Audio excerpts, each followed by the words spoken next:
Long ago, Mephisto, Lord of Hatred, was captured by the Horadrim and sealed within one of 3 soul stones. But his imprisonment was part of a grander plan. Over the course of centuries, Mephisto corrupted the Zakharum priests who were watching over him, manipulating them into freeing him and his primeval brethren. The sinister effects of Mephisto's hatred follow him wherever he goes, whether it be the confines of a soul stone or the cosmos of the Nexus.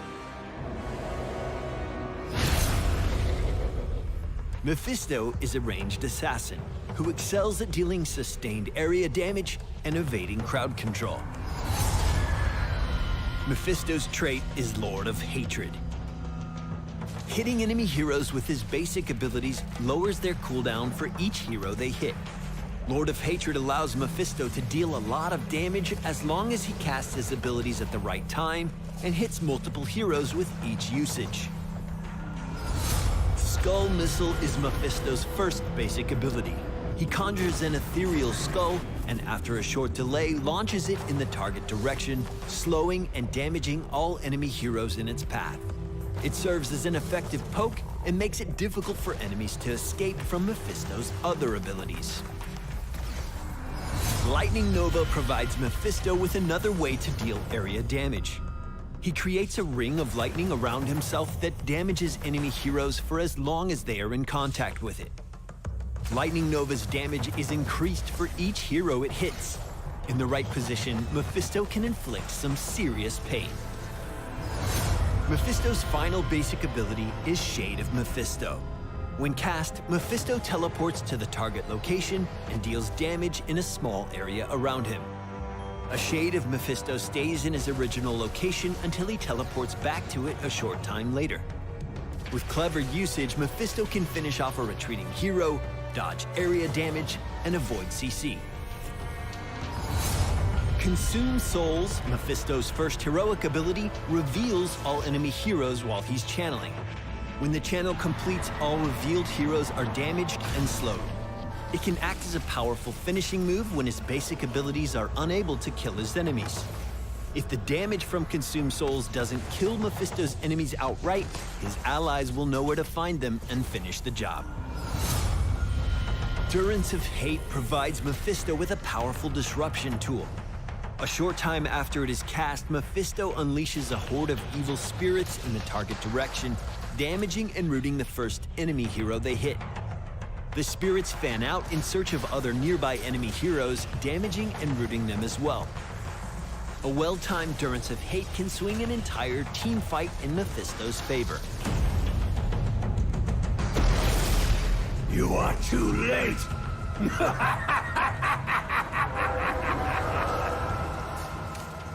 Mephisto is all about positioning and choosing the right moment to strike.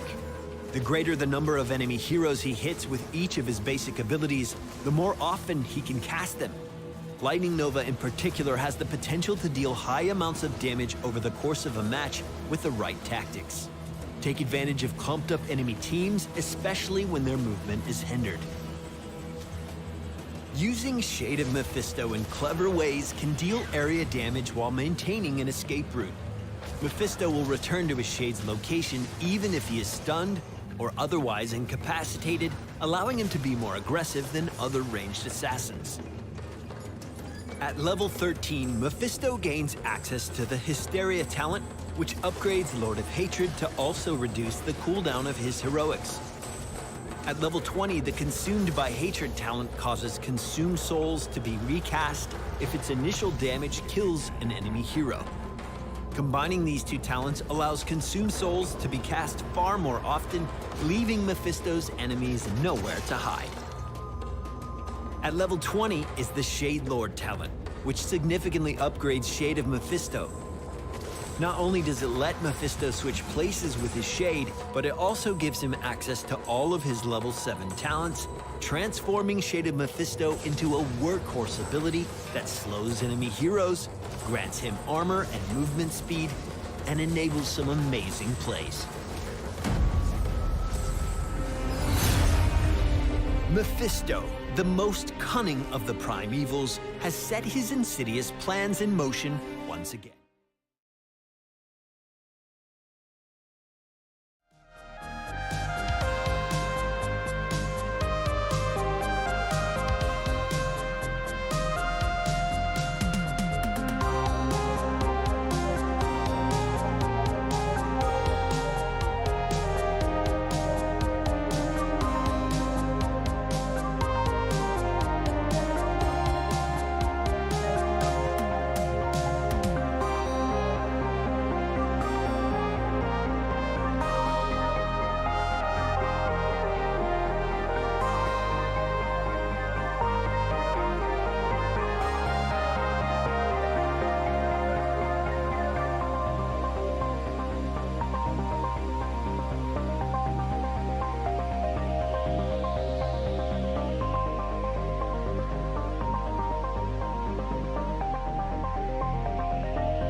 right, everybody. Welcome to the lecture hall. I'm your host for this evening, Professor Bobo. I'm employing a Wheatish GIF for the evening in place of a webcam. So just hang on and admire the amazing work of Lord Weenus. We are bringing you some Division C-West action as Wandering Ronin go up against Squad 9 Alpha. Two teams looking to pick up some wins, move up the standings, and tonight we'll be headed to... Oh, I didn't even change this. We gotta change this bad boy. This ain't even right. Get out of here. We can't ban and pick the same maps. That's just crazy, Bobes. Anyway, we will be headed to Towers of Doom, followed by Infernal Shrines. I'm gonna go ahead and change these guys right up. Let's get our bans right. We got rid of Cursed Hollow tonight on the side of Wandering Ronin. Squad 9 chose to get rid of Dragonshire. Now, once again, map choices for the evening. Wandering Ronin went with Infernal Shrines. Squad 9 with Towers of Doom. So our two maps are set for the evening. And now our information is set. Fantastic. We've got everything lined quite uprightly. Headed to two of our most popular maps here in NGS. Infernal Shrines being the most popular one. Towers of Doom being my personal favorite to cast. Always some fun action going on there. These teams come in with similar-ish records. They both have 3 map wins. However, Wandering Ronin had the bye in the first round, so they only played 2 matches. Squad 9 right now proving to be the purveyors of the draw. As you'll see, no wins, but a 3-3 map record has put them in a position where they're just dead even 500. Just to back that up, we take a look at our standings right here. We have the 10th place team in Squad 9 Alpha. Wandering Ronin up in 4th. Just to try to clarify a little bit here, the standings are a little different this season in NGS as we go by win percentage. So this will fill up over time, and it will help to compensate for the inadequacies in the schedule, as you know, we have sort of odd numbered divisions and teams always unable to make it through the full season. So win percentage will be the metric which we will go by. That'll get a little bit more clear as the season goes on. Taking a quick peek at the run-in. Wandering Ronin in round number 1 picked up a win against Sidestep and a draw against I'll Carry You. Squad 9, as mentioned, draw. And our last 2 matches, draws against Fallen Esports and can't counterpick Stupid. So Squad 9 is looking for the first win of the season. Squad 9 has been around in NGS for quite a few seasons. In fact, I played against them in Season 3 in C-Div. They've been here for Season 4 as well. Shout out to Aura Luna. Always puts together a fun group and a great group of people. Love to see it. Teams are ready. I'm just double checking all these things. First pick. Yes, that's over there. Yes, map pick is over there. Let's do it, fam. On our way to Towers of Doom.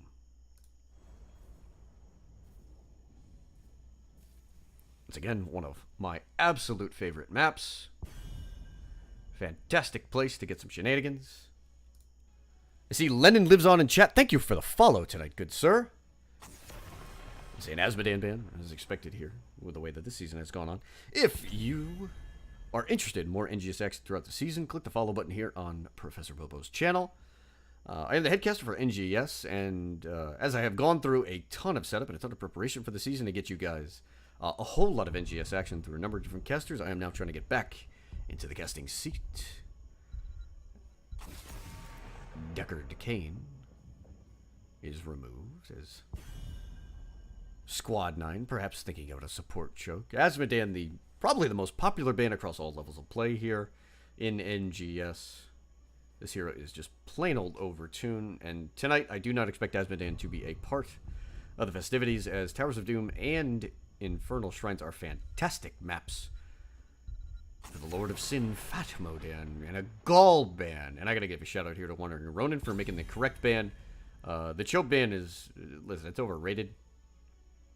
Gaul is the stronger of the 2 heroes. And a leg up for banning Gaul.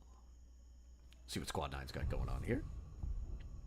10 seconds left on their ban. And they get rid of Dahaka. An interesting set of bans for Squad 9 offer. There's the Urel pickup. I'm not sure if they were I don't know, baiting the URL pick? Perhaps they wanted the global ban, but URL is the first to pick up, and a wise one here from Wandering Ronin. URL can be answered by Malthiel, can struggle into a good Leoric player. And the lockdown combo is here. We'll have Garrosh flipping enemies into the lurking arm of Admiral Stukov. Another thank you, Langster, for following me. What's happening, brother? Nice to see you not shooting kids in the face. Digitally. It's not a literal reference. Whitemane and Johanna for Wandering Ronin. So I get the pleasure of my first Whitemane game of the season, and we will see how Wandering Ronin wields the Scarlet Crusader. So the support show perhaps coming back to haunt Squad 9 Alpha. We'll see here. Maybe they were angling for the Whitemane. Those are two interesting bans in that they did not pick heroes for either of the roles that they banned out. Now they go ahead and get rid of Hanzo. Hanzo would certainly be difficult to catch.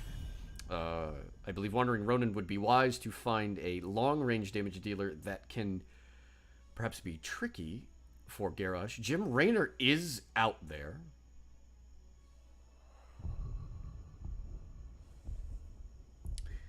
Veles, thank you for the follow. Much appreciated.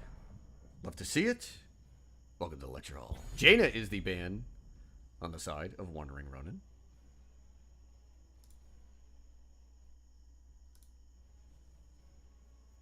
And now, Squad 9 Alpha looking for their complement of damage dealers, as well as their offlaner.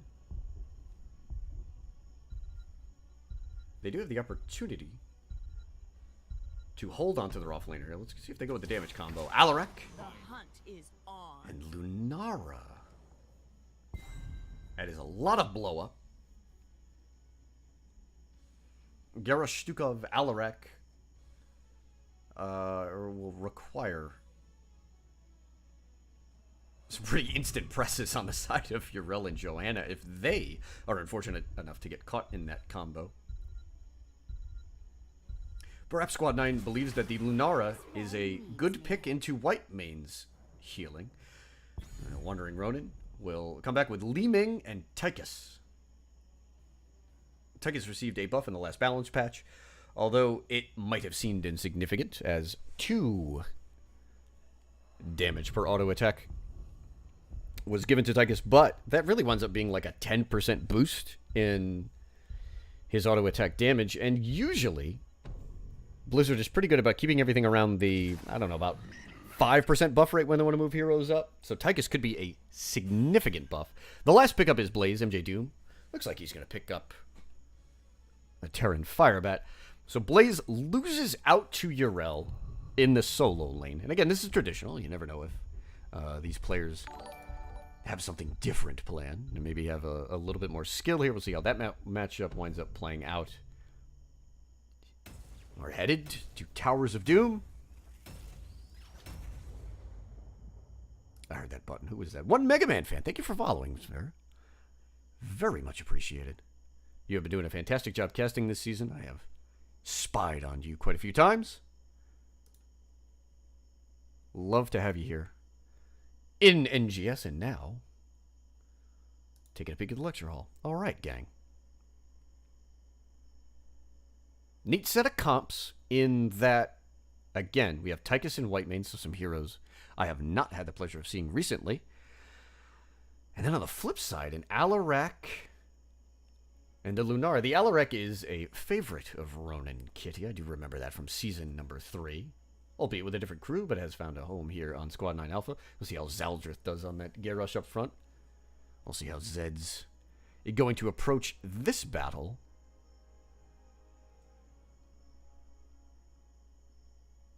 Drafts are going to hinge on,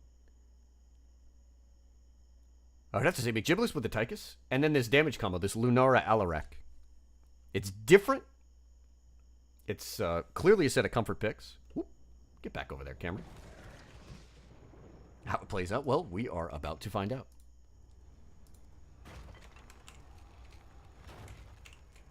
All right. on the side of Squad 9 Alpha, Aura Luna will be playing the Stukov. Gola on the Lunar. Ronin Kitty will be playing Alarak. Zaldrith on the Garrosh. MJ Doom on the Blaze. And on the flip side, again, we're going to highlight my buddy McGiblets on the Tychus. Of Radek on the Li Ming. Timdor is going to be up front on the Johanna Archmage again on the White Mane. Keep an eye on that. Dose of Pain takes the Uriel and heads on up top. I hate that Aliab's bug. Where did my delete key go? All right. A little wisp action there. Zaldrith looking to anchor. See some talent adaptations. I've been keeping an eye on these Stukov builds, and they all seem to be starting with Fetid Touch at level 1. This is a neat one. We do see Neural Stim Pack on Blaze. The meta is shifting a little bit on Blaze. NGS not quite yet there. The Blaze Townsy goes for the Unstoppable at level 1 as well. We've been seeing a lot of Crossfire play, which is kind of neat on Blaze. That's adding kill secure to a hero whose auto attacks are just weak T. First flip of the game, Zaldrith misses the follow-up. It's just Timdor who does get silenced, and now the pressure is there. There's the Unstoppable. The combo on the side of Squad 9 just a little off, but you do like to see them chunk out Johanna this early. Up top, in the Eternal Struggle, we see MJ Doom with Dose of Pain. They're just going to trade blows. Not too much should be going on there. We'll see if anybody makes a rotation up. Teams thinking about these camps, kind of backing off. Slight XP advantage early on the side of Wandering Ronin. We see Giblets and Archmage on the Ronin side here. And Gola just soloing with Lunara. So, what was a slight XP gap, it looks like. Squad 9 Alpha has picked up a little bit extra. Both teams will pick up these camps almost at the same time. They've been sort of doing the mid-bot shuffle. Not too much to it. We see Ronin Kitty down here on the Alarak yet again.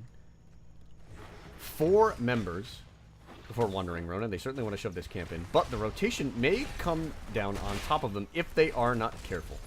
Keeping a quick eye on it. Here's Gola and Zaldrith. Gola using the Wisp to try to get out there. Ronin Kitty pokes. The camp for Squad 9 is gone. There's the flip. Zaldrith yet again, just slightly off on the flip combo. However, Squad 9 is ahead in XP as they did pick up an extra mid-wave. That mid-wave did wind up crashing up against the mid-wall. And you can see a little bit of tower damage there, too. So, no kills, but Squad 9 does wind up a little bit ahead. Level 4 talents have been picked up. You're all going with Gift of the Nalrid in the rhythm for Tychus. So we're going to be stacking that minigun. And we do see vigorous reuptake. I've seen all different kinds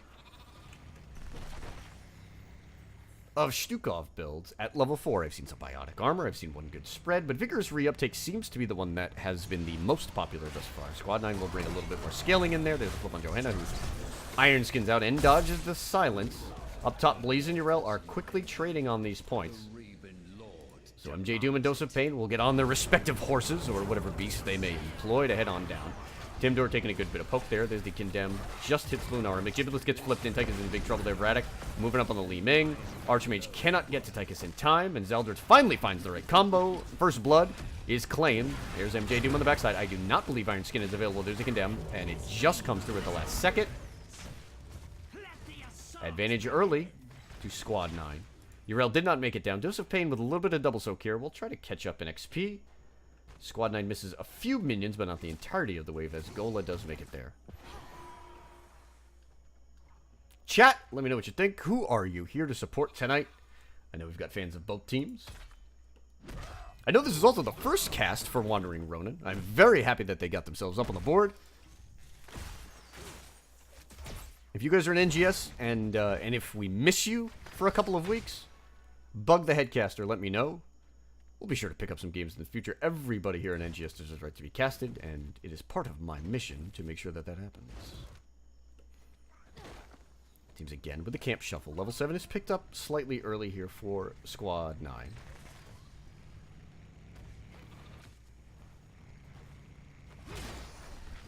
The Stuka build will be completed with the long pitch. It's just a great talent into the fray. And Indomitable standard things here from Garrosh, who's looking for Johanna. There's the Iron Skin immediately.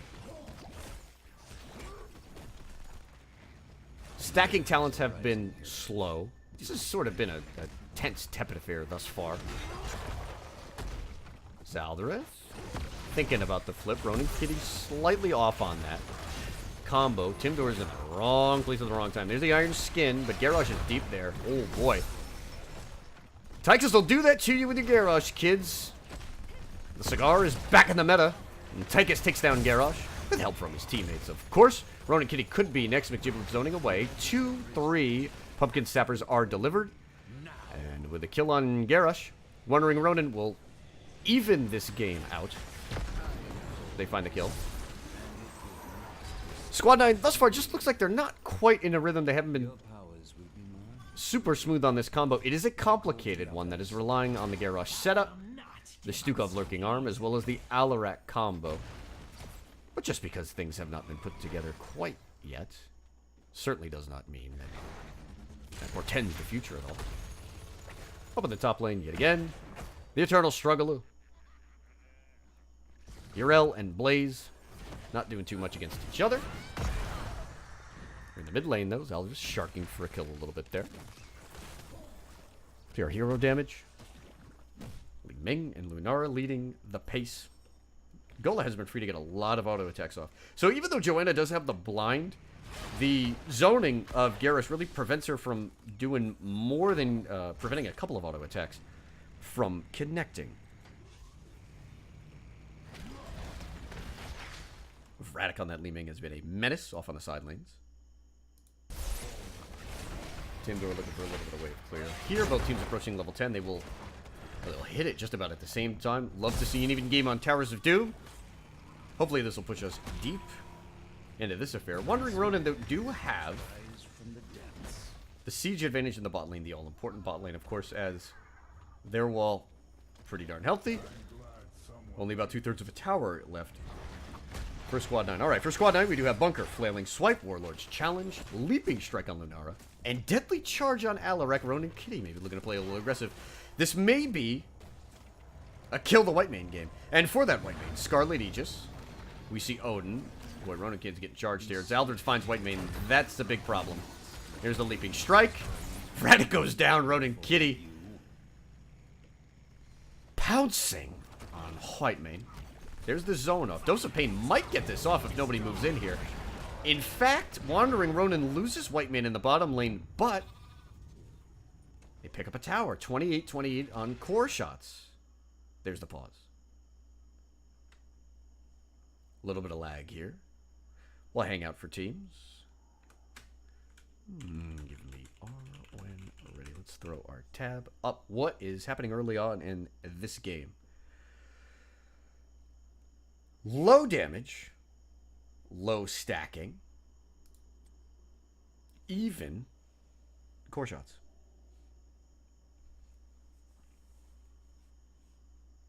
The advantage, however, does go on to the side of Wandering Ronin, as they have done better in terms of siege damage. Keeping an eye on the white main build. Again, this is a hero who has been here in NGS for a limited amount of time. This is actually the second week that white main is available. And we do see a change in the build following the balance patch. So this was previously a desperate plea build, and now it has transitioned a little bit. We have Clemency at level 1, following that up with High Inquisitor, and then Intercession. The Cleanse at 7. And we do see it. MJ Doom is up on his meta. Crossfire. So you see the bonus damage here on Blaze. One thing that Blaze really struggles with is just picking up kills. His auto attacks are inherently weak. He does rely on his Jerk Propulsion to set up his teammates for kills. But what has changed with Blaze, at level 7 it was, sometimes it was Incinerator Gauntlets, other times it was a stacking talent with Grill and Kill. But what Crossfire does is it adds kill secure to Blaze. And that bonus damage really should not be an afterthought. Also because the Joe setup can be really good to hit multiple members with a Crossfire. So we will see if Blaze winds up coming through. Both teams have signaled that they are. We'll get the count in. The game is on. And Professor Boba has resumed the game. Squad 9, while maybe being a little off in terms of combos and maybe some of that team play. They have been ahead in terms of rotations, and they are making the first aggressive move of this video game. Blaze is closer than Yrel to this bottom lane. The first invade goes the way of Squad 9. We see Zeldris at the front there. Squad 9 needs this, and they need to escort these sappers on in. They are lacking siege damage, and all three do wind up being delivered, and that top tower on the bottom wall is punished, and now Squad 9 will set their eyes on the Run Cam. No one has picked up... Ooh, top cam. Yep, here comes Timdor.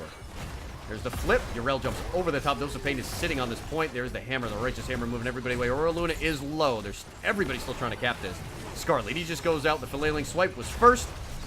And it looks like Ronin Kitty will be next on this Alarak. Camp is claimed by Wandering Ronin. A fantastic evade. Vratic just not quite enough to finish Zaldrith off. And now I'd like to see Wandering Ronin positioned for this. None of their R buttons are ready, but they can start to put damage on this tower, maybe even pick up a well. Let's see what they set their eyes on. It looks like they want the wall. Excuse me, they want the fort first. They do get one extra pumpkin sapper. Gola is here on the Lunarda, provide a little bit of poke. Giblus is hammering away. Timdor at the front will zone away. And now we have double altar up top. Linkster wants to know, why does McGiblus suck so much? I haven't played the video game enough with him. I have not imparted the Bobo wisdom. Don't worry, he'll get there. His Tychus not looking bad tonight. The time is now. Be nice to your brother, or I will tell mom. Dose of Pain, channeling on the left side here. Aura Luna on the right. And again, this game just stays even, although... advantage on the side of Wandering Ronin. MJ Doom goes in with the jet propulsion, does miss. McGiblitz hammering away in the Blaze, who does have bunker available. This is a 5v4.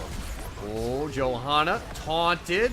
Scarlet, he just providing just a huge amount of armor. Timdor gets out with next to no hit points. Vratic is starting the chain. 2 kills have gone out. Orluna with the flailing sword trying to get the disengage. MJ Doom actually got booped by the wave of force, and he goes down. Leeming popping off here. Fantastic play from Archmage. Fantastic kill secure on the side of Vratic. Now Wandering Ronin not just off to the races, they are off for the boss pit. They're up 25 to 23 in terms of core shots. They're going to pick this up with no contest. As Squad 9 will have to pick on this bottom bell tower. It needs to be converted back. I want to see strong, aggressive macro play here on the side of Wandering Ronin. They hesitated for a little bit. We'll see if it costs them, but they will be able to pick up this top wall very easily. Blaze is on his way up, as if J2 has respawned. This is our last triple altar phase. Oh, by the way. Red team has destroyed a fort. Squad 9 does pick back their own bottom bell tower, and they are bringing all 4 members up through the mid. Neither team does have a global. We'll see what the positioning is like. Everybody's R buttons will be ready for the next team fight. 13's unlocked on both sides. 4 members here. Leaving a little late, but we'll make it there. And yet again, Blaze and Yrel channeling up top. The altar is ours. Yrel will make it down first. Ronin Kitty charging this bad boy up. Has a choke point to aim for. Goes in, but might have gotten stopped there. Did not get the silence on to Archmage. And Whitemane lives. Alarak dies. Or Luna with another disengage there. Looking to try to get the flailing swipe out. Dose of Pain trying to provide enough CC to maybe secure an extra kill. Lunar leaping strikes in and will not get out. The bunker is out. MJ Doom will take the jungle path away. Vratic. As soon as the kill chain starts, the wave of force on Leeming's trait just resetting has been a big problem. Zaldris has really struggled to get back into the fight, and Leeming is preventing that from happening. Here's another pumpkin sapper camp to get pushed in. Timdor. I'd have thought about going after Stukov there. The pumpkin sappers will convert bottom bell tower yet again. This is the second time that Wandering Ronin has picked this up. They also have moved ahead, well ahead in XP. As they hit level 16, they are also up 21 to 11 in terms of core shots. Here is another mercenary camp on the bottom that they will pick up. For Squad 9 to turn this game around, they need to find some macro pressure somewhere else. they certainly can get this bad boy started with the Johanna kill. Johanna didn't move. I don't think it would have mattered either way. Double silence, Alarak and the virulent reaction rooting Johanna in there. 8-3 in terms of kills. That is going to help Squad 9 on the comeback trail. They will have to stick around and defend against this pumpkin sapper camp as the bottom bell tower is converting to their side. Rise again. Joe will be back in 13 seconds. Middle is up and available. Blaze now under duress. Dose of Pain with a Righteous Hammer to get him knocked out. Bunker comes out. I don't think it's going to matter. Blaze has no angle out. And now Wandering Ronin will begin the long road down towards this mid-altar spawn. Waiting to see if Joe... Yep, there's Timdor. Winds up taking the shortcut. Without Blaze, this is a 5v4. There's the root from White Mane Archmage. Great play there. Just going to highlight this talent really quick. Harsh Discipline. Learn how to use it. Unstoppable. You see the Blessed Shield locked down. Joanna hits 2 with a Condemn. Unstoppable. On the Odin has been procced, and now McGiblet's moving on in. Stukov goes down. We see the Wave of Force ping him back. Dose of Pain and Timdor are very low. In fact, Dose of Pain has already used our defenders, taking tower shots. McGiblet's on the Odin. We'll go ahead and power up over this bad boy. With no wave, Wandering Ronin will have to back away. Now the wave is here. They step up. 2 kills. Alarak and Stukov gone. There's a Condemn. Hits 2 members. Eldritch gets the flip out. Harsh Discipline misses. Does not matter. Lunara goes down. Vradek. Just off on the orb. Picking on the Alarak in this game. 4 deaths for the High Lord of the Tal'Darim. Just clicking buttons fast.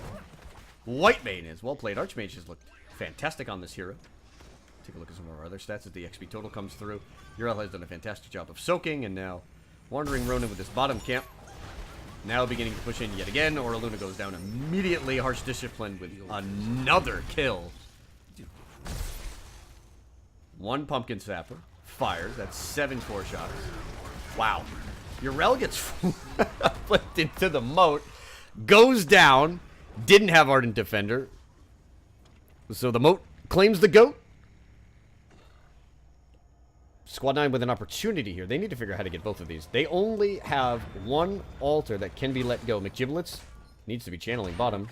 Click that button, Jibs. MJ Doom trying to get in there. This is the game right here. The bunker has been called for.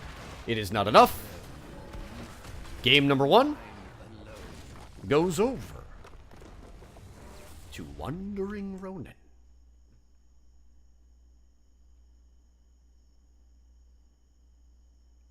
We called this after. This better be the bad boy slide. I got the right one. I do. All right, let's update our scores. Wandering Ronin goes up 1-0. Over Squad 9 Alpha.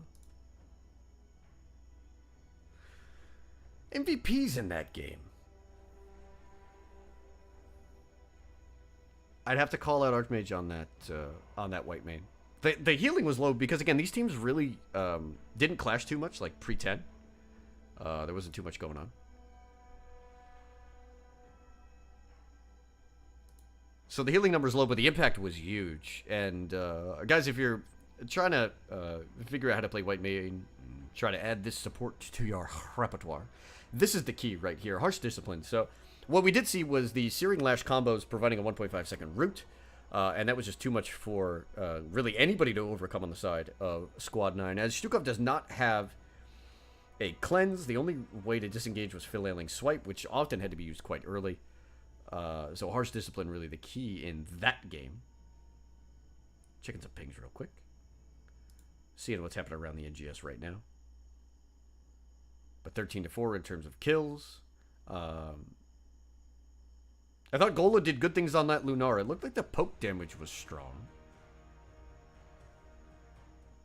Squad 9 maybe just in need of a little bit of a warm up.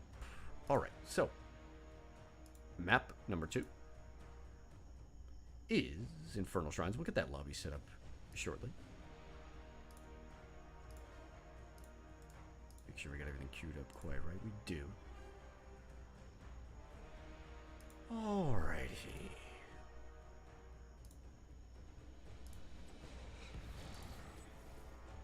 Chat, let me know what you thought about game number 1. Slag, good to see you, brother. Hopefully you can get back into NGS next season. Hope you're having a good time out in California. Alright. Infernal Shrine's up next.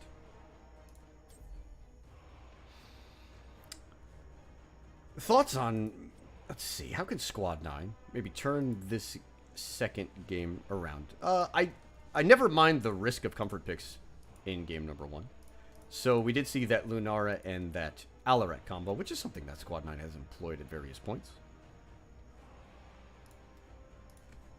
But sometimes, listen, your comforts just don't work out, and the other team maybe has just a little bit better execution, a little bit of a better plan. It certainly seemed like it was very difficult for the Garrosh to have influence over game number 1, as the one thing that we really did see was the strong Tychus play. In fact, Tychus was 6-1 in that game. He was certainly not troubled at all by the poke. The white main heals were just very good as well. Let's get this back up. Squad 9, 2, LOBBY. Alright, lobby link is posted. Hopefully these teams will join us shortly. I mean, there were so many heroes that were just kind of left out there, like Phoenix and James Rayner both made it through the entirety of that draft. So yeah, perhaps you could make the adjustment and grab one of those heroes. Team, there we go. Getting everybody on set up. So map number 2, Infernal Shrines, the favorite of NGS. That was a big ping. Langster. Subscribing with a Twitch Prime. Thank you very much. Much appreciated. I owe you a couple games of PUBG this week, for sure. Langster with the Twitch Prime sub. Thank you very much. Teams are currently in lobby, so we'll get things set up shortly. Just check all of my things that I got going on here. Game 1, Towers of Doom, a win for the Wandering Ronin.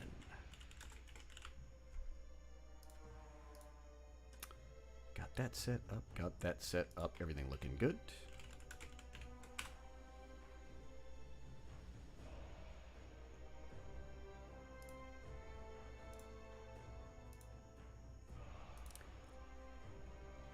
Okay, Vratic confirms that Wandering Ronin is ready. We await word from Squad 9. I'm sure they will join us shortly.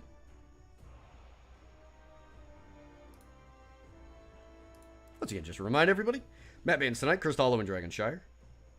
If you're just joining us, game number 1 went over to Wandering Ronin as we headed to Towers of Doom. Even game up until level 10, and then post 10, Wandering Ronin. Bit of a snowball there. They were the first team to claim Bottom Bell Tower.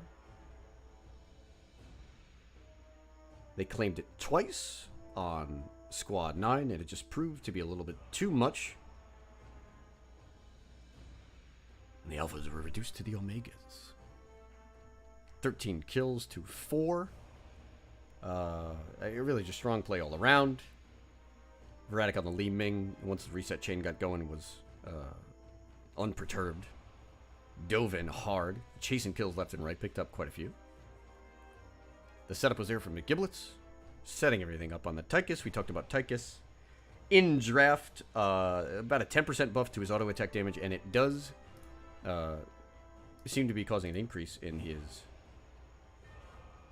pick rate. Zaldrith AFK, so we will await the tank player for Squad 9. Alright, we got the R. Once again, thank you for Weenus providing me with a gift for this evening. No camp tonight. We're taking it a little easy. I didn't have enough time to pretty myself up. Hey, rip a quick game. Famous is here. Famous Hot's one of the best co-casters in all of NGS. And someone who is soon to be joining me on my cast. Good to have him back. It was playing up with Uncomfortably Numb. Up in Div A East. Alright, teams are ready. Let's rip it. Headed to Shrines. Game number 2.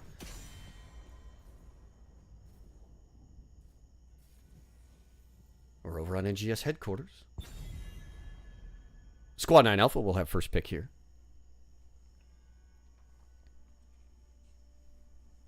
Remember, in the first game, they went with a Dahaka and a Deckard King ban.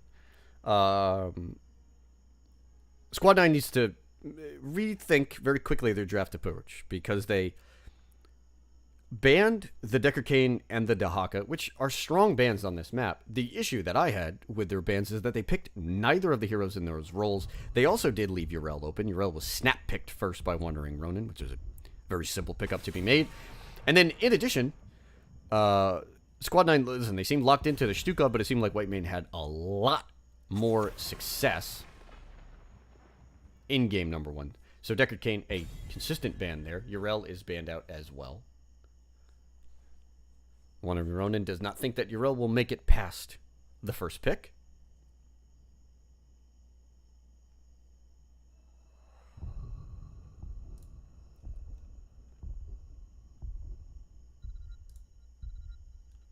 Good following tonight. Good to see you guys in chat here. Let me know who you're cheering for. Asmodan will be banned out again. This is a fantastic map for Asmodan. It's borderline freelo for Fat Modan.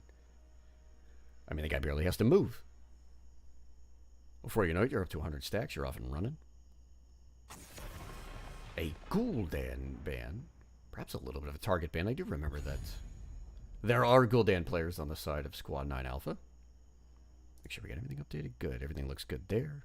Looks good there. All right. First pick coming at you on the side of Squad 9. I do think that with Deckard Cain ban, Alex Raza and Whitemane are likely to go here early. Certainly depending on this first pick. Okay, the Lunara is picked up. So Gola will go with the Hippity Hoppity Dryad. Lunara is the first pick. Gola a little upset that the Gul'dan got banned out. Moves up in queue. Wants his hero and grabs the Luna. With every death comes honor. With honor, redemption. Wandering Ronin counter with Hanzo. And they'll put Archmage back on the Whitemane. Good move. The Scarlet Aegis play was very good as well. He was on point. Prevented a really early kill. I believe the first level 10 fight where Johanna almost looked like she had negative hit points. Struggling to get out of the combo there. Whitemane makes the save. Don't know how the game would have played out. I mean, that might have just set the tone for the rest of it. Okay. Well, they made Cho in game number 1. They let it go here in game number 2. And we have a Cho'Gall on the side of Squad 9 Alpha.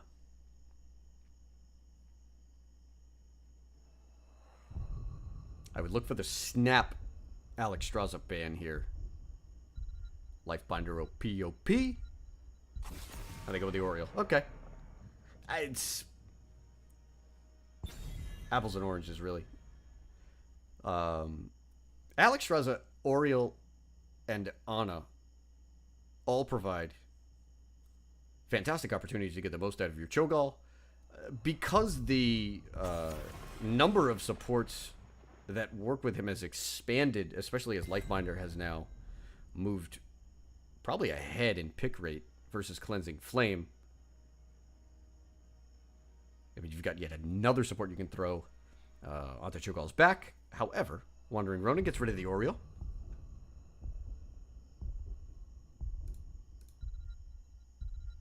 All shall suffer. Tremble before me. Bit of a Diablo combo here as Leoric and Diablo are picked up. One spot remaining. Remember, game 1 featured a Tychus. Oh, and we do get the Ana. All right. I secretly believe that Ana can be fantastic against Whitemane. Can be. We'll see if Aura Luna has the wit and wisdom to pull it off. Ana and ETC. Let's see. Could be stage dive. Could be an off-lane ETC looking to join the fight. would not surprise me, would give up the double soak against Leo in much of the early game and then provide the global at level 10, if that's the case. I know that Zaldrith in the past has gone with stage dive. I believe he's comfortable with either pick. And the last choice here for Wandering Ronin to finish off our draft here in game number 2 is... Here we go. Valera.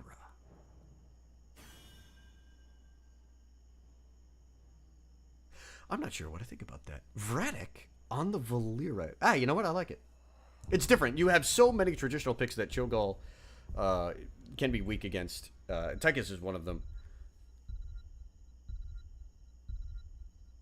Sometimes teams have this tendency to grasp for percentage-based damage against Cho'Gall, but Valera provides this sort of backline pressure as well as the lockdown. I mean, if you get Diablo just suplex comboing anyone, even Cho'Gall, towards the back line, you've got the Valera follow up with the long silence. And Ana, who does have the ability to go into a sleep dart upgrade at 13. God, I can't remember the name of the talent because Ana never gets played, where you remove slows and roots.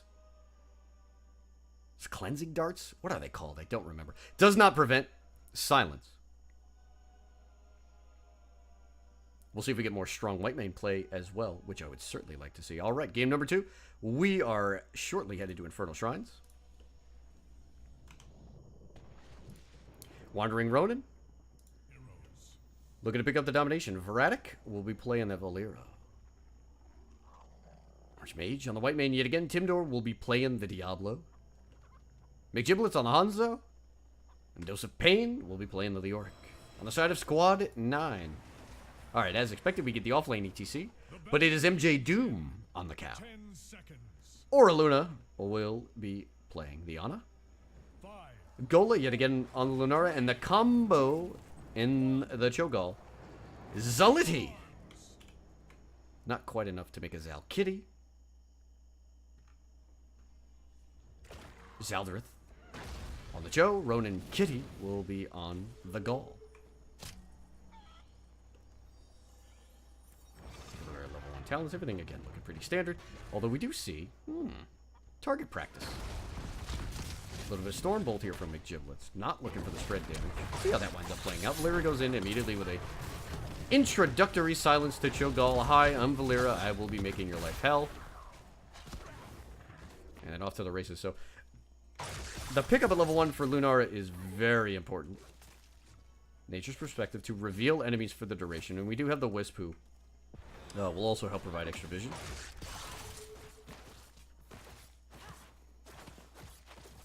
Up top, Leo and ETC. ETC is going to struggle mightily into this combo, at least until level 7 when Echo Pedal comes in. But by then, really to be quite honest, Leo should be off to the double soak races. We'll put a little bit of pressure on Dose of Pain to make sure that that happens in this game. Timdor getting chunked out. We see Ana and Cho'Gall kind of sort of running it down mid here. Comes the potential flank from Vratic. No Eye of Kilrog in the bush. We'll settle for the wave clear. Gaul will be stacking bombs. See how well that goes. McGiblets and Archmage down here. Hanzo and Whitemane look to pick up the first camp of the game. Squad 9 moves ahead in XP for the time being, but McGiblets and Archmage do catch this bottom wave. Good grab there. Could be down a minion wave early. Timdor looking to play a little aggressive. The Khazra camp will be facing minions mid. Gola, who has shown that he can solo camps on Towers of Doom, looking to do the same here on Infernal Shrines. Meanwhile, in bottom, Vratic and McGiblets picking up on bottom camp. So the Merc pressure is the early decision here. And the right one, I would have to say, from Wandering Ronin. Level 4 for both teams. Yeah, XP just about even. We certainly got a runic bomb stack. Whoop, there's a quick 2 bombs away for the old Cho'Gall. You let that bad boy go all the way to level 16, we'll get the silence. A deafening blast with the runic bomb, that will wind up being a problem. Full Stormbow build. On the side of Hanzo. I'm wondering around and look, they're just playing it safe here. They certainly don't want to let Cho'Gall stack up. They don't want to let Oraluna stack up on Ana. a quick peek here. Ana with no stacks on Sleep Dart. We'll see if Orluna can get that remedied early. 3-man commit to the top camp. Bottom camp is pushing. I mean, this is just a regular old Khazra camp, so we'll see how that guy does. Oh, big chunk of damage. There's the sleep on Dose of Pain, who takes a dose or two himself. There's a Liddy up front. There's the suplex by Timdor. Now the wall bang. Cho'Gall down to half health. There's the silence. Archmage trying to heal everybody up, but was eating bomb stacks. Dose of Pain is low. Leoric gets away with Ana providing pressure. ETC goes down. Late damage there. Gola trying to chase everybody down. Radic gets the silence off and then dashes out quickly. But it is 19-5 here on the Shrine. Wandering Ronin will look to get their tap, navigate through this bomb maze, and go back in. Radic certainly looking to get the stun on. Was knocked out of invisibility, and now they're turning on Zelity. Orluna was trying to save Gola there. Cho'Gall just makes it out. 31-10, though, on the Shrine. Here comes ETC. Merc pressure in both top and bottom. Going to be tougher for Wandering Ronin to pick this up. They're going to need at least one kill, if not the 2 on Cho'Gall if they want to finish this off. The bomb stacks are doing very well, and Gola has been poking off the side. Lunara getting the job done here. Timdor with the charge, no wall bang, so boy, they're about even. 35, 35, 36, 37. Wandering Ronin needs 2 more. 1 more. Can we get the auto attack in here, gang? No! Squad 9 picks it up, and now looking to maybe pick up a kill on the back end. Timdor running away on the Diablo. He is not going to get there. The Sleep Dart confirms that kill. Somebody missed an auto attack on the side of Wandering Ronin. They do pick up level 7. However, they are facing a Mortal Punisher or running it down mid. Taking a quick check in the off lane. Not too much gets accomplished there by the camps. However, top wall heavily punished by the Shaman camp. Radic eats the jump. Mid wall gone. Zelity pushing in with Cho'Gall. There's another 2 bomb stacks. We'll keep an eye on that as soon as this objective phase is gone. We'll see if Timdor can maybe force the counter engage. The fort still standing. Goes down to minions. Quick 15 stacks on Runic Bomb. So Cho'Gall's level 4 quest Bombs Away is almost finished. Now Zelity looking for a kill. Maybe thinking about applying pressure there to Diablo, who is body blocked away. MJ Doom has showed up. There's the power slide and the face melt. Diablo goes down. Radic, not enough CC there. Squad 9 with their second kill of game number 2.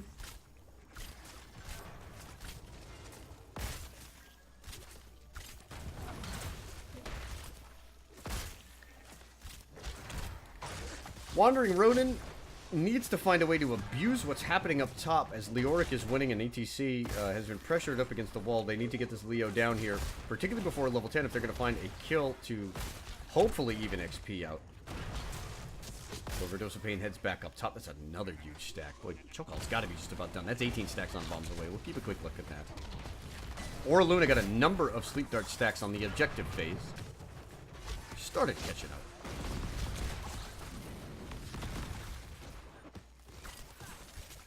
There's another camp pickup where Wandering Ronin was doing this early in the game. Now Squad 9 takes their turn at the Merc Shuffle, and they will pick up level 10 momentarily. We'll keep up with them here. Here comes the invade. So Liddy's up front. Level 10 might go through, but somebody's going to wind up having to pick up this XP in another area. No. No minions, no 10. No successful invade as Wandering Ronin picks up their own Khazra camp. They will look to clean up mid here. Stage dive, leaping strike, shadow bolt volley, nano boost, and Twilight Hammer.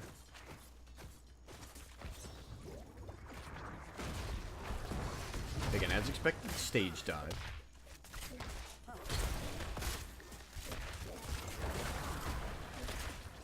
Tens online now for Wandering Ronin. Scarlet Aegis.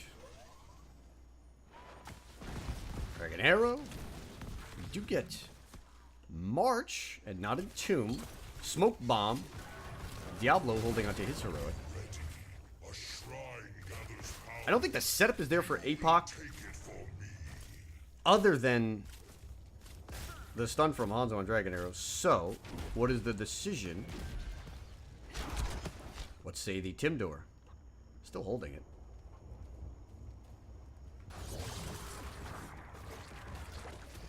Braddock is going to get caught in the upheaval here. There's the smoke bomb, so Valyria has to pop her heroic cooldown. The doses are going to wind up revealing her. Gola is there as well. That's a lot of poison. MJ Doom just missing stage dive. So smoke bomb is traded out. Oh, that was upheaval. That was Twilight Hammer. My apologies. So upheaval and stage dive get traded up for smoke bomb. Small victory for Wandering Ronin. Here comes the invade. Timdor has locked in APOC. Here it comes. APOC connects only on Cho'Gall. However, the silence comes through. March of the Black King looking to put more pressure on Cho'Gall. There goes a bomb right through the middle of Wandering Ronin. It's going to roll back too.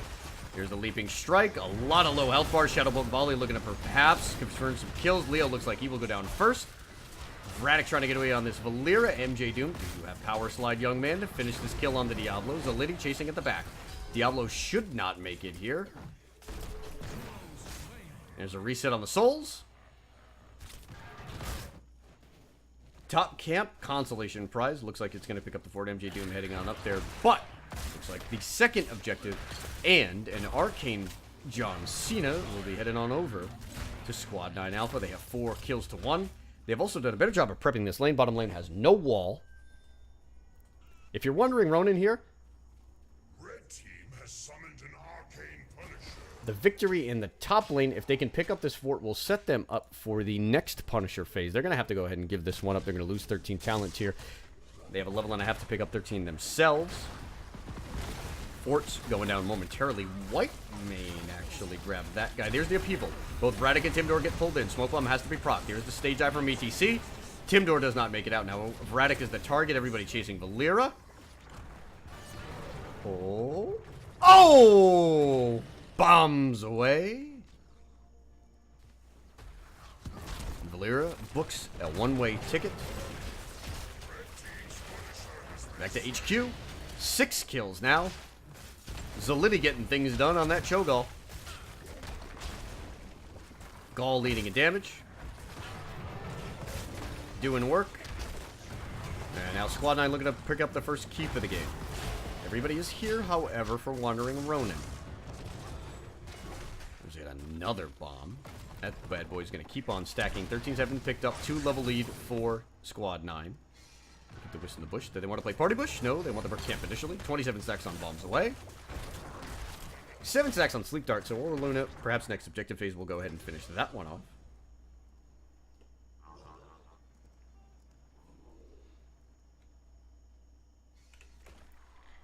G. Kenner, Div C has a lot of Cho'Gall teams, huh? It's a fallback. And again, the other factor that brings Cho'Gall up in the meta is the amount of supports that you can play with him. We saw Oriole get banned out. Alex and Ana were both available.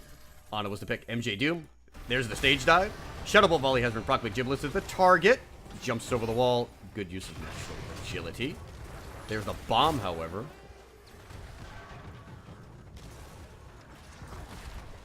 Zaliddy nearly getting the kill. A lot of heroics used. Stage dive, nano boost. Shadowbolt Volley, and upheaval. Finally, top fort goes down. So, the path for Wandering Ronin back into this game is to the top lane. They have their well, they have a full wall up there, full fort as well. They do not have anything going on in the bottom lane. Oh. Bye, Anna. Kill confirmed by Archmage. Little bit of chase from Dose of Pain. That was the combo that we were looking for. The Giblets sets him up. With the Dragon Arrow. APOC coming through on Timdor. There is the second kill. Ano goes away. Boy, this is a dangerous rotation from Squad 9. They do not need to be in this jungle. Ano is 20 seconds away. The Wisp finding some vision. Wandering Ronin sets sight on the top camp. Next objective should be within the 30-second window soon. There's yet another bomb, picking up more stacks. There it is. It's mid, not top. RNG does not bless Wandering Ronin. Half a level away from 16R Squad 9. And this is going to be a big pickup for them. They'll get Deafening Blast on Cho'Gall. And the silence on the bombs will be huge. I mean, on this objective phase, that is where Squad 9 has really made their money, per se. They've been behind just because they have Cho'Gall. They really don't have the ability to split members off and go macro hard. However, they are using stage dive quite effectively. We see MJ Doom there picking up the bottom camp. I'd actually like to see him push this in and pressure the keep, but it looks like it'll be passive keep pressure. We'll see if this winds up finishing off bot lane. 10 skeletal defenders picked up. This is a quick pickup here. There's the upheaval. Pulls 2 in. It's Radic and Leo. There's the smoke bomb. March of the Black King to try to get out. Archmage got hit by the silence there, and White Mage is under big trouble. APOC comes through, connects on ETC, but Zalidi is pressing forward. Timdor low. Gola chasing. The Lunara poison doing work. Intercession had to be used as well. Just like that, with a 16 talent tier disadvantage. Oh, Wandering Ronin. Now looking to finish bottom. Radic DC's there on Valera. There it goes. Okay, so bottom camp now defended by Leoric and Hanzo. 30 skeletal defenders have been picked up to 18 as Squad 9 will potentially have a double keep play here. This Punisher will wind up running it down mid. Radic DC. NBDBB.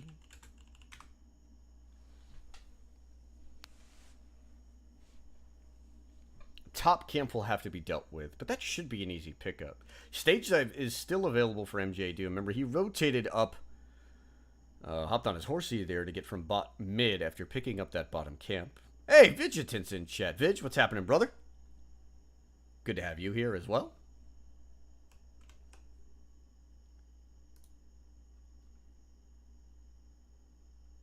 Tough road back here for Wandering Ronin. They're, like I said, likely to lose 2 keeps. Game can be threatened here. All of the R buttons are going to be available on the side of Squad 9 once this Punisher begins to barrel down mid. In fact, let's see if we can slide this guy over. This is going to be Frozen Punisher. Zal just wants to know, you bring in biscuits also? I'm really hungry. I could absolutely go for some biscuits and gravy. Taking a look at our talent builds as well here. I'm going to put my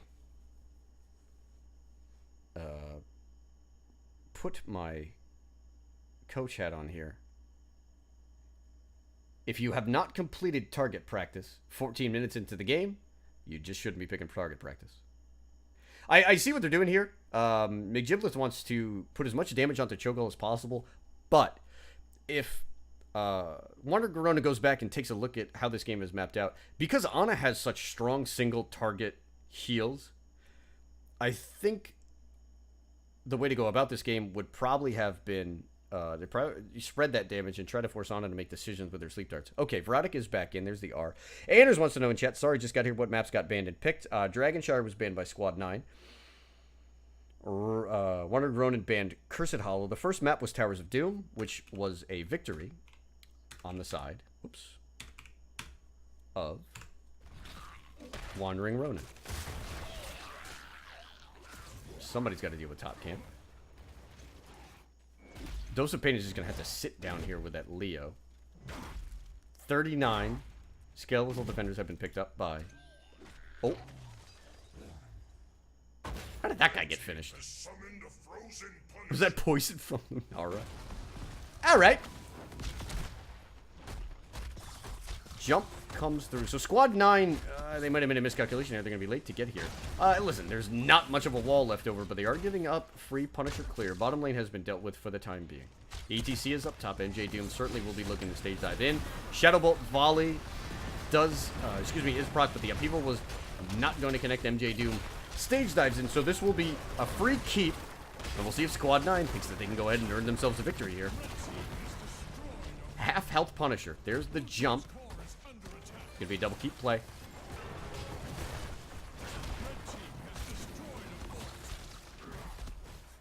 Punisher gets cleared. Squad 9 claims 2 keeps, the first 2 of the game. And now that macro pressure will be an issue from a rim. MJ Doom on that stage dive has been taking care of the offlane shenanigans. He's been doing so very well. So expect ETC to provide pressure in mid and bot should we have our first top Punisher of the game. Take a look at our bubbles. 16 picks-ups, as Wandering Ronin does get back on an even talent tier. So they're 2 levels behind, and they're probably going to get one more opportunity for an even talent tier fight. Squad 9 might be giving it to him here. Using Eye of Kilrog for the scouting tools. They know that Leo is up top, but that's an easy rotation for Leoric. If I'm Squad 9 here, listen. Deny Soak. Let the waves sit where they are. And just be patient until the next objective phase. And when that objective phase comes, then you can put your ETC in the off lane. Let him do his thing. Alright, Squad 9 finally backs off. Again, there's just no reason to give Wandering Ronin an even talent tier fight. The couched XP through the fortifications here up top once this wall goes down will give 19, and I would probably say a quarter of a level.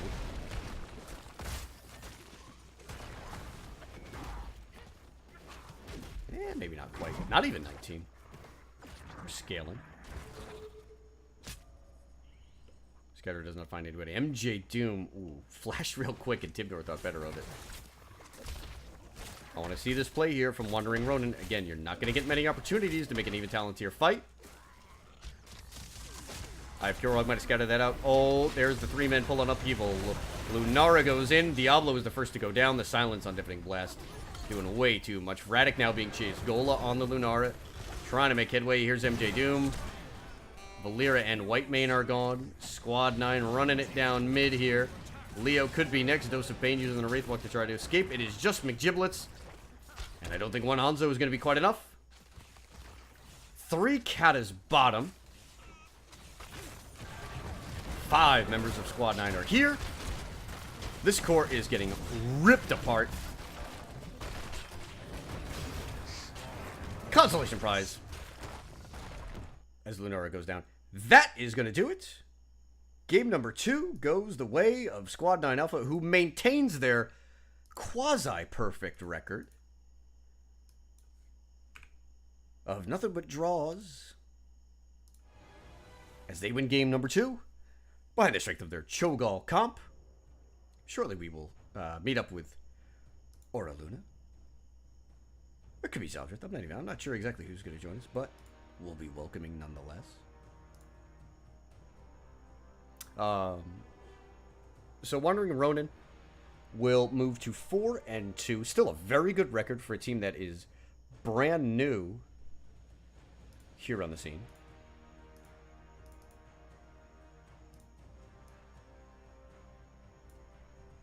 We'll find out who will be joining us shortly as I will slide on up to the interview lobby. After this game, we will find you guys someone to raid. We'll keep on keeping on. Take a look around, see who else is out and about and casting for this evening. Guys, if you're in chat, actually, I might even, yeah, I'll ping it. I'll let you guys know. If there's a specific stream that you would like to go to, let me know. And when I shut down shop for the night, we will head on over there next. Very good display in the second game there from Squad 9. I thought it was kind of neat to see Gola on the Lunara for 2 games. Ton of poison damage. Did a real good job. Tough for Timdor on the Diablo up front. Diablo and the Cho'Gall is a bit of a mixed bag. If Diablo goes in, the entirety of the team has to be in there to follow. And it seemed like once the objectives did not go the way of Wandering Ronin, they could not apply enough macro pressure to get Dose of Pain on that Leoric down and there to join early enough for the team fights to make a difference. So Aura Luna will be jumping in shortly. Hello. Hello, even shorter than shortly. Good evening. Hi. And congratulations on keeping what we are calling your perfect record. With Cho'Gall. Well, I mean, draws, and more draws. Oh yeah, for sure. Squad 9, king of the draws. So, Aura Luna, talk to us about the early part of the season. What's happening with Squad 9? How are you guys doing early on this far? This is the first time I've had you guys in a while. What's the scoop? Well, like you said, 1-1s. 1-1s forever. We've only played, this is our 5th match? Mm-hmm. No. Is it? Yeah. Fourth match. Fourth match. Sorry. Yeah, we have our fifth match on Wednesday. And they've all been 1-1s every single game. Well, I mean, listen, you could claim to be undefeated. I mean, that's. Technically, in a way. I'd give it to you. I got no problem with it. Yeah. It's like a lot of times, I mean, I think there was one of the games that we won the first game and not the second, but it's generally like we'll play the first game, figure out what the team's good at, and then we're like, oh, and then we change it up. All right, well, I mean, listen, getting to game one and maybe getting to a little bit of those early game struggles, it kind of seemed like you guys built a really complicated combo, and it just didn't seem to come online in time in Towers of Doom. Okay, yeah. Again, that might have been the issue, but from your perspective, what do you think went wrong in game number one there? We made a lot of really poor rotations. We made a lot of bad decisions, a lot of 4v5 fights because we didn't realize that Blaze wasn't there or hadn't rotated on time. We just weren't paying attention. Honesty is the best policy. Honestly, I'm not gonna lie. Right. And then things like, the camp steal, that was really, really smart on their part. There was a 4v5 fight, they came in, they stole our camp. Okay. They had really good interrupt on the shrines, their leaming was on point. I just really think they played really well, and we just made stupid mistakes in game one. It happens. Game two, listen, not only breaking out the choke goal, but it does seem like you guys sort of recollected yourself, and you had much better control over the macro in game number two. We love Infernal Shrines.